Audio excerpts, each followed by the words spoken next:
ಮಾಡ್ತೈತೆ ಮೇಕೆ ಪಾಪು? ನೀನು ಬಿಡ್ಸಾಕ್ತಾಯ್ತಾ? ಜೋಳ ತಿಂತೈತೆ ನೋಡು ಪಾಪ. ನಿನ್ಗೆ ಭಯ ಆಗ್ತಾ ಇಲ್ವಾ? ಸರಿಯಾಗಿ ಇಕ್ಕು ತಿಂತೈತೆ. ಏನು ಮಾಡ್ತು? ಬಿಸಾಕ್ಬಿಡ್ತಾ? ಹಂಗೆ ಇಟ್ಕೊ ತಿಂತೈತೆ. ಕೆಳಗಡೆ ಇಟ್ಟಿದ್ಯಾ ತಿಂತಾಯ್ತಾ? ನೋಡು ಹೆಂಗ್ ತಿಂತೈತದ ಅಮ್ಮಮ್ಮ ಅಂತ ತಿಂತೈತೆ. ಅದಕ್ಕೆ ಜಿಯ ಬೇಕಂತೆ, ಜೋಳ ತಿಂತೈತಲ್ಲ ಅದಕ್ಕೆ ಜಿಯ ಬೇಕಂತೆ, ಕುಡಿತೈತೆ.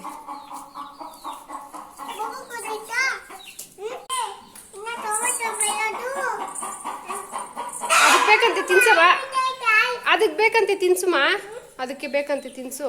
ಮೇಕೆ ಪಾಪು ಮಮ್ಮಿ ಐತಲ್ಲ ತಿನ್ಸು. ಇರು, ಅದಕ್ಕೆ ಜಿಯ ಬೇಕಂತೆ.